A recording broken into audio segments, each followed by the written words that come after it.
Hey everybody, I'm excited to bring you this presentation from Boise, Idaho, called Meaningful Movement Progressions. My name is Peter Verdin. You can give me some love here on Twitter if you're on Twitter and want to give me a follow. I post a lot of content there. Real briefly, because I only got about 10 or 15 minutes, here's a little information about me. I have a PhD in human and sport performance, and my thesis was surrounding motor learning, specifically attentional focus, and how some people call it supralinguistics, or I called it paralanguage. How we say things impacts understanding and in turn impacts performance. Previously, I've been a curriculum developer and consultant where I developed a kindergarten through 8th grade physical education curriculum. It was about 750 lessons scoped and sequenced. And then I trained educators around the United States on implementing that curriculum in schools. I've worked with preschool through professional athletes. In some of my previous work, I worked in college setting. I worked in the private sports performance setting as well. But currently, where I'm at right now, I'm a teacher in Garden City, Idaho at a Title I school, which essentially just means we have a lower socioeconomic population and we have a lot of diversity in our school. And then I'm a single dad of a 1 and a 3-year-old who are primarily with me. So got a busy life. And sorry I can't do this live. I actually will be teaching classes when y'all are watching this. So let's dive in since we don't have a whole lot of time together. Learning target for today, what I hope you walk away from this presentation being able to do, maybe not super confidently, but a little bit better. And that is, I can develop a meaningful skill progression using the constraints-led approach. And sorry if, as I'm recording this, my video is covering up some of the text. I think how the software I'm using, it'll cover up a few of the things in the upper right corner.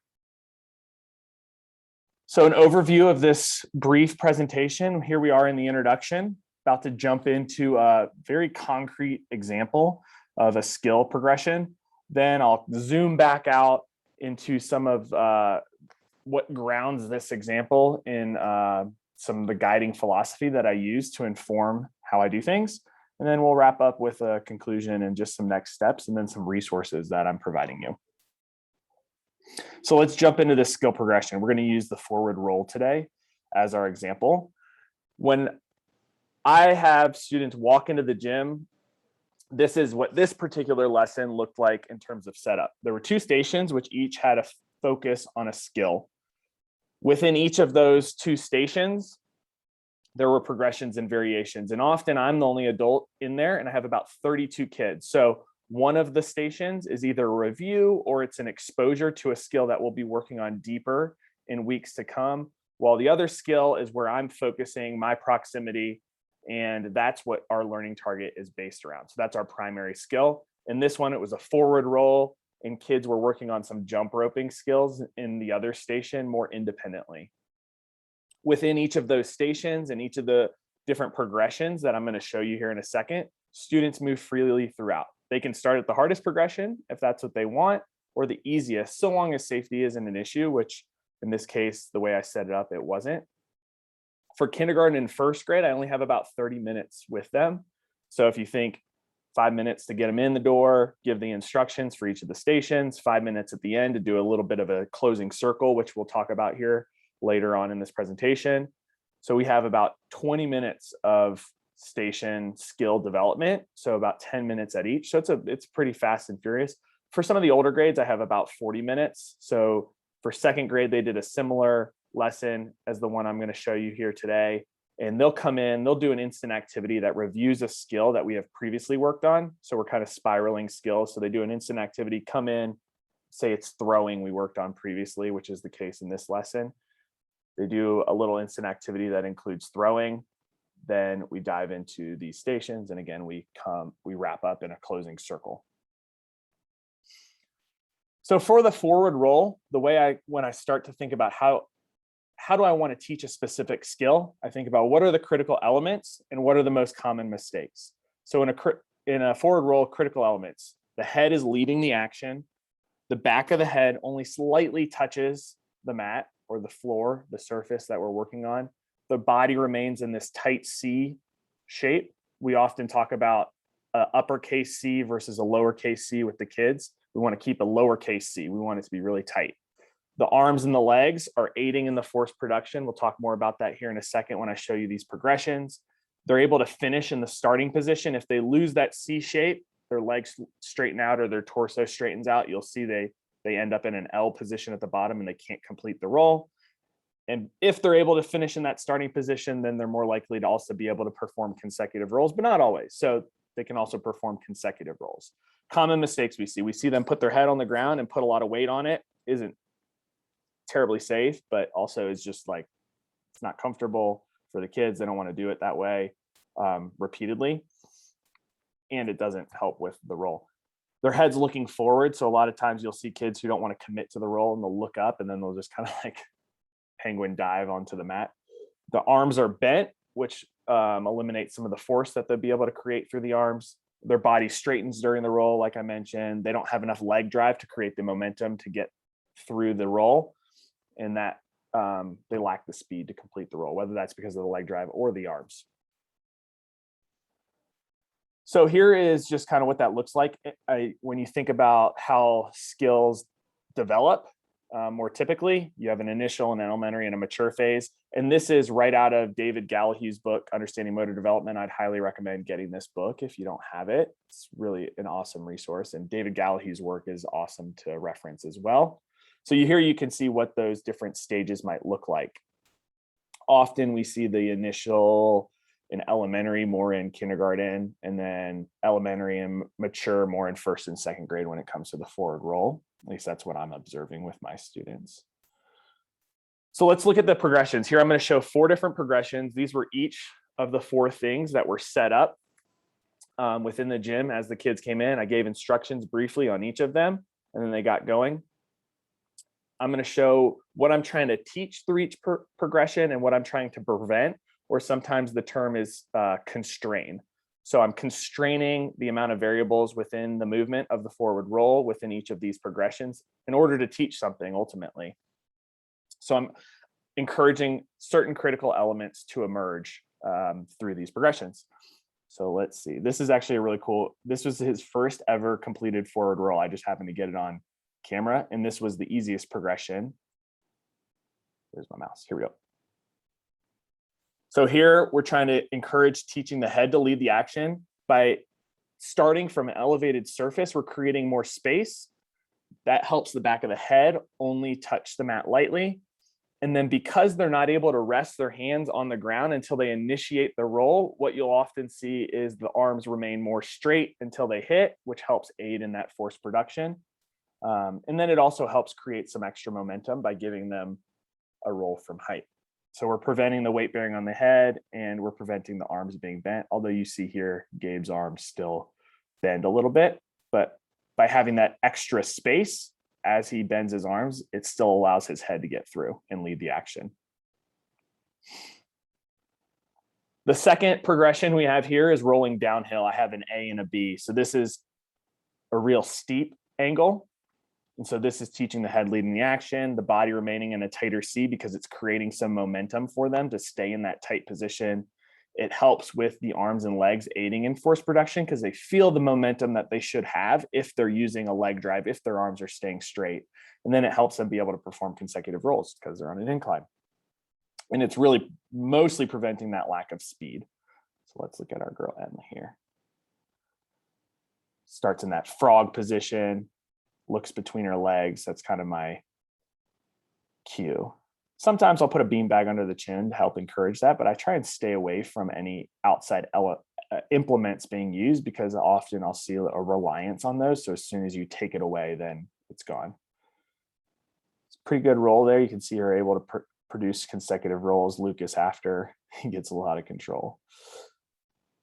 Here's another version of rolling downhill. Now I've added the trampoline in, because what often you'll see is rolling downhill, there's not that leg drive because they have that momentum kind of created for them. Sorry about that. There we go. And there is my dude Kellen giving a big jump, and you can see he finishes standing, which is kind of a huge part of the wedges that helps with being able to finish standing.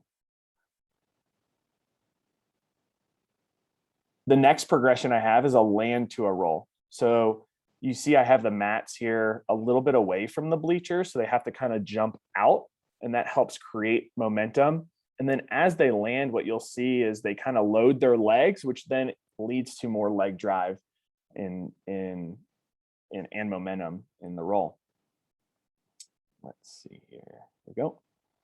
So he jumps, lands kind of in that loaded position. You can kind of see he almost like does a flip because he's so loaded up on his legs, and his back of the head's barely touching the mat. I don't even think it touches at all.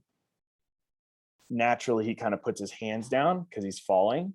So it also helps in the arms there. He kind of lands, you can see, in a strange position with his hands are out. They're at he's a little externally rotating his shoulders, but it works. So I'm good with it. Let's look at B. This one has a lot more variability, but it's still a landing from height into a roll. So similar concept. Let's watch. This is a second grader. Made dream. So it's a bound to a roll. Boom, boom, land and roll.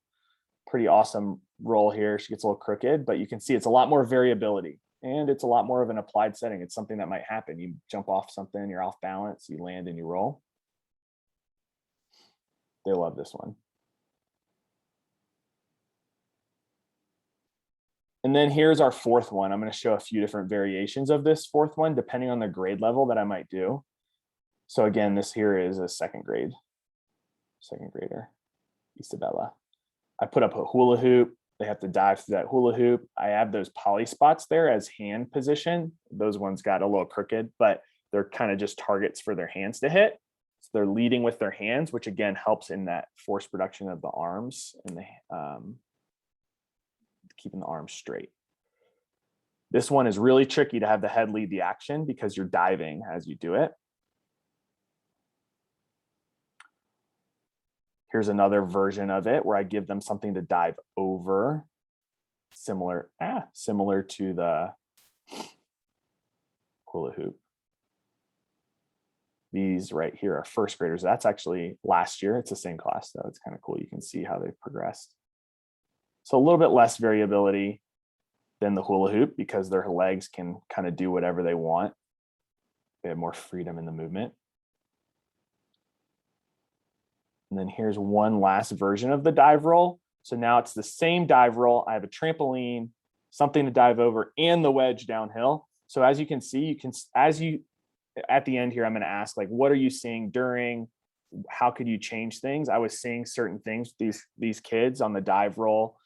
The dive roll really helps with the legs adding force to create momentum, but some of them weren't able to do that. So I added the trampoline in the big pad to get over. And so they get a big jump off the trampoline, and then it really gives them a little bit more space. It's in a similar way of creating space of the elevated surface. You can see their bodies loosening up there, but they're still able to finish mostly standing or close to standing because they have the downhill wedge. So that kind of helps with that. But here you can see we're combining some of those different variations or progressions to develop a skill. So now we're going to take a zoom out and talk about the guiding philosophy that informs this approach to teaching different skills. So the movement curriculum, that's just kind of what I call the curriculum that I've developed, has two pieces to it. The approach, which is the beliefs that shape how things are designed, structured, and done. It's kind of our compass towards this ideal. And then there's the content, how the approach is operationalized. It's the vehicle traveling towards our ideal. So without a roadmap, without a compass, we're just kind of zigzagging all over the country. Without the content, we can have a great roadmap, but then we don't go anywhere. And so it's really important to have both of these things working together in order to get towards our goal of physical literacy, which is why we're here today. So I'm not going to go deep into this because it's kind of its own workshop, its own presentation. But the way I create this roadmap is through my strategic plan. I've included my strategic plan as a handout. Depending on where you're watching this, whether it's on YouTube, it's a link in the notes section to a Google Drive, or I've provided it directly to Toby so he could print it out for y'all. But this is my roadmap. This is how I'm doing everything within my class. And that's what I always go back to when I'm stuck. So won't go more into that, but here's some resources. Here's a resource that you can look at, and maybe we come back for another presentation sometime when we talk about this strategic plan and how to create it. So the approach, there's kind of 5 big rocks within my approach. It's meaningful. So there's this research body about meaningful physical education. It's emergent, it's play-based, it's long-term athletic development informed, and it's social emotional learning, and social emotional learning is integrated in. Let's dive into each of these a little bit. Meaningful physical education, I'm going to talk about what the components are of meaningful physical education, but I see it as the umbrella over these 5 components, or these other 4 components of emergent, play-based, LTAD informed, and SEL integrated. So meaningful physical education, you'll see each of these 4 different things kind of help us create those meaningful experiences within our classes or within our practices, whatever setting you're in. And the whole point of why those are the big rocks were because I, as a lot of us, see these issues. Physical education, youth sport practices were stale. Sometimes they were really gimmicky to try and create engagement.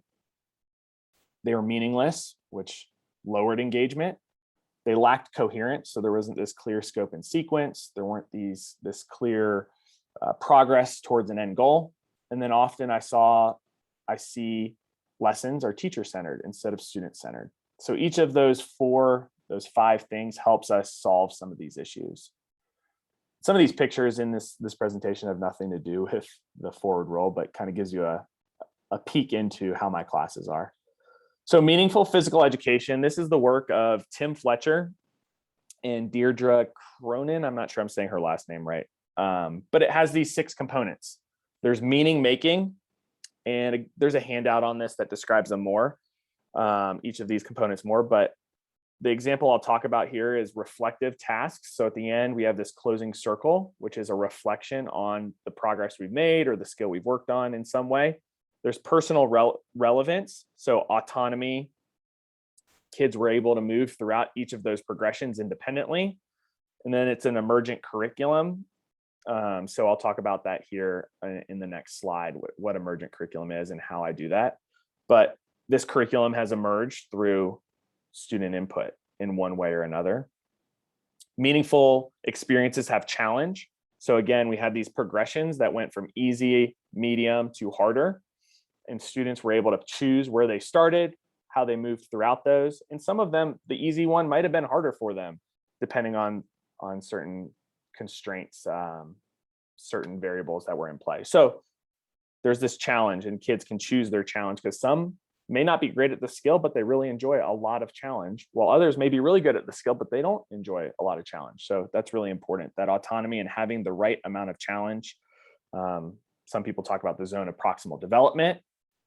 Again, another presentation, but that kind of informs this, finding the right balance of challenge.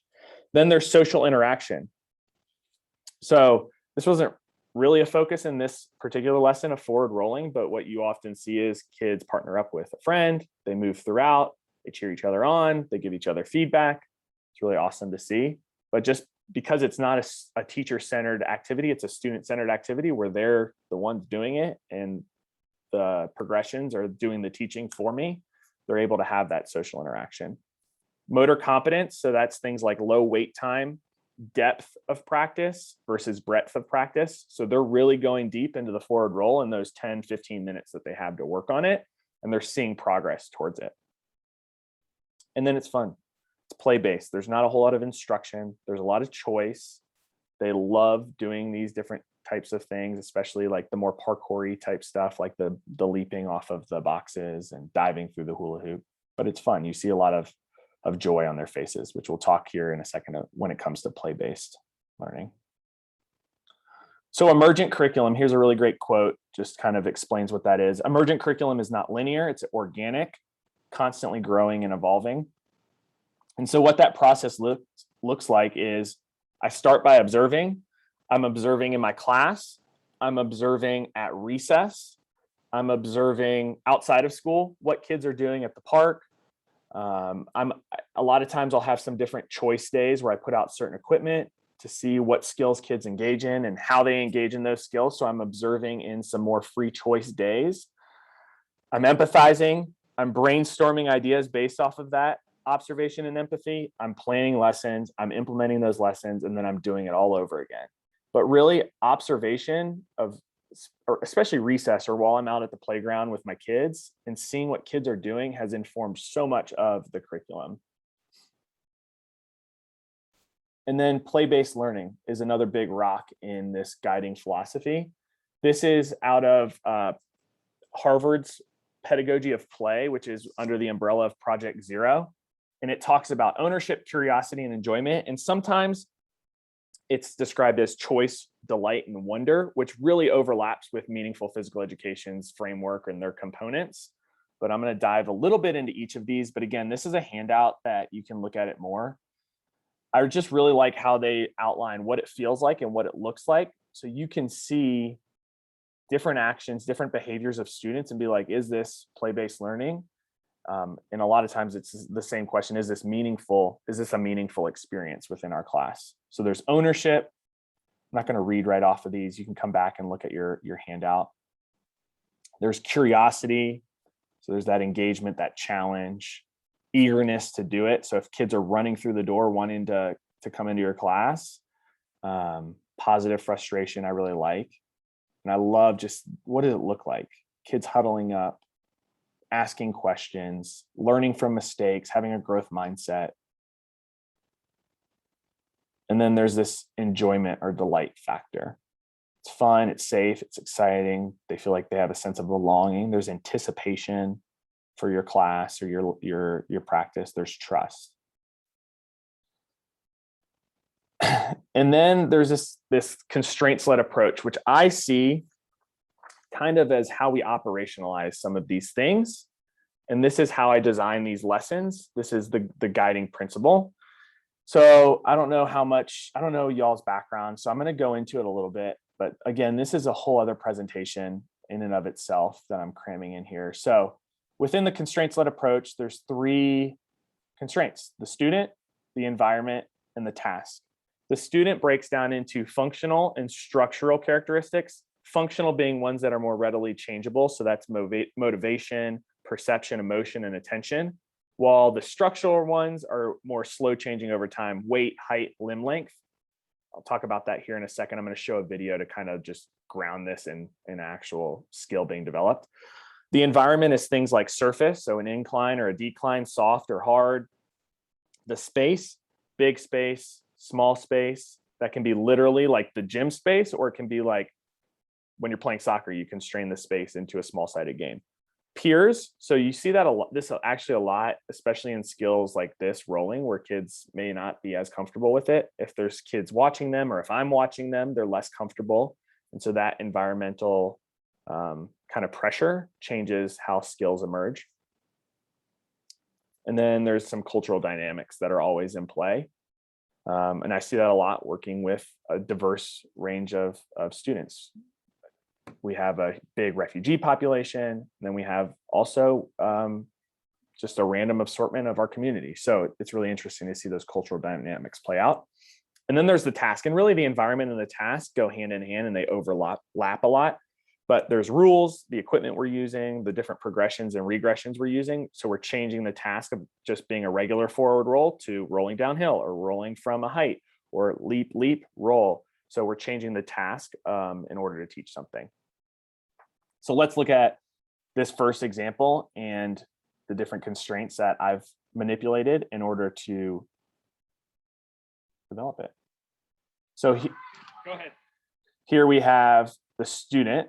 I've given them instructions. Hopefully I've directed their attention externally. So I haven't said, curl your body up like this, bend your knees, put your head here.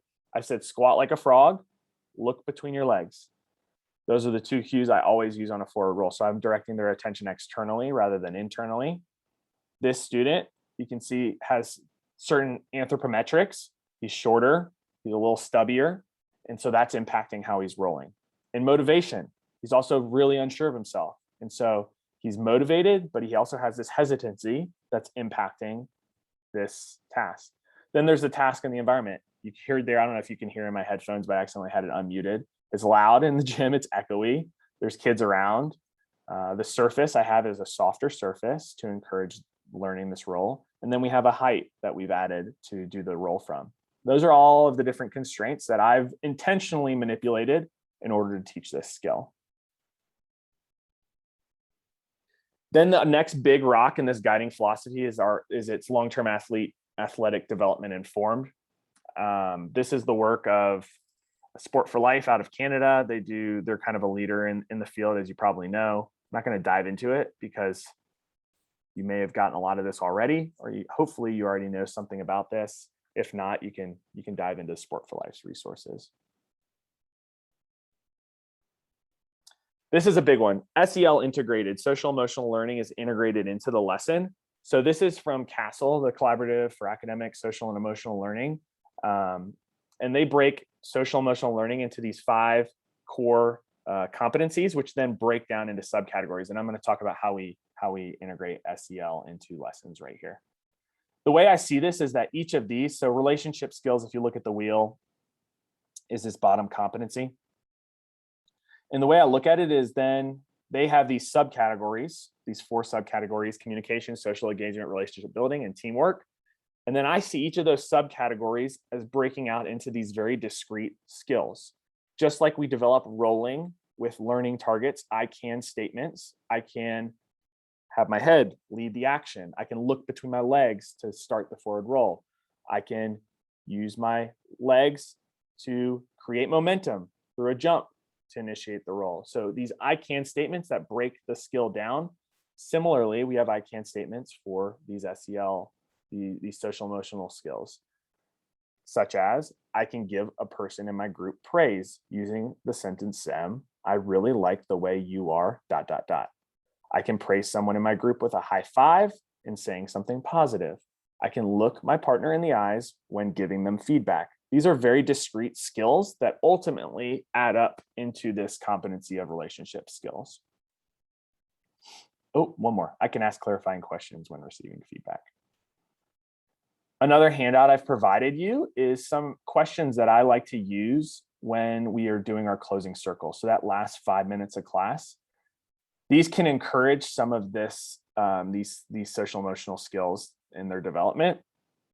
So here's another example of a different category. It could be self-management or self-awareness would be these questions and how they fall into it. Specifically, I think you could use these with the rolling one that I just did. I did use these with the rolling one. What could you not do before that you can do now, and how did you accomplish that? In what ways you still need to improve in the forward roll? How do you feel about the forward roll? What did you like? What did you dislike? What did you find frustrating? How would you teach someone else learning this skill for the first time? And so these questions, not only do they develop a reflection on the skill, but they're developing some of these social and emotional skills. Ooh, fast and furious. Let's wrap up here. Here's kind of what I think when I'm designing my lessons. Here's the questions I'm asking myself. Before, what are the most important things that you want to see, that I want to see? And making sure that I'm focusing my lesson and my instructions on those things, and I'm not getting outside that bandwidth. I think often we can get lost in all the different things that are going on, but what do I want to see with the forward roll? I wanted to see a good starting position, the head leading the action so it wasn't touching the mat. What are the most common mistakes that you're seeing or that you typically see? What do I want to teach, and what do I want to prevent? What mistakes am I trying to prevent? Which parts of the skill am I trying to teach? And then when I'm thinking about what am I going to change, what do I think is going to happen, and how can I be intentional about this? While I'm watching the lesson, I'm thinking, okay, what am I seeing? And what percentage of students am I seeing this within? If I'm seeing the same thing within all the students, either I'm doing something really well, if it's what I want to see, or I'm doing something really wrong if it's not what I want to see. Why am I seeing this? So what is happening? Is it the instructions I gave before, or is it something else that's going on? What additional information do they need? Whether that's information literally coming out of my mouth, whether that's information from the task or from the environment. What do they need in order to perform this skill? And can I, within this 10-minute station, can I slightly tweak something to get what I'm looking for? Rather than having to come back to this skill, is there just like some small change that I need to do in order to get what I'm looking for? And often that's in the form of a cue. And then after, what did I see? How many did I see it with? If I see what I want within 75, 80% of the students, I feel pretty good about it and I can move forward. Why did I see this? That reflection helps me think about, as I do this lesson again with younger grades in the future, how I might change it. And then I always like to look at who are the outliers, whether it be because they progress really fast or because they weren't progressing at all, and why were they outliers? What would I do differently? I always take a note down of what I would do differently. And then what's next, to either challenge students or to support them. So here was our learning target. I can develop a meaningful skill progression using the constraints-led approach, excuse me. So we talked about how I set up the lesson with these 4 different progressions that each either taught something, that each taught and prevented something by constraining what kids could do. And then we got into some of the guiding philosophy. How do you feel about being able to develop your own progression within a different skill based off of that? I couldn't give you the entire recipe within this 10 or 15 minutes, but hopefully I gave you a few ingredients, or at least sparked some ideas for what you could do. If you have any questions, again, you can find me on Twitter. That's how Toby found me. You can email me, pverdin7@gmail.com. And I look forward to having a conversation, hopefully, with some of you. If you liked it, give me a shout out on Twitter or post your question on Twitter so everybody can see it and I'll answer it right there. Hopefully y'all enjoyed this. I enjoyed giving you a little bit. Thanks, y'all.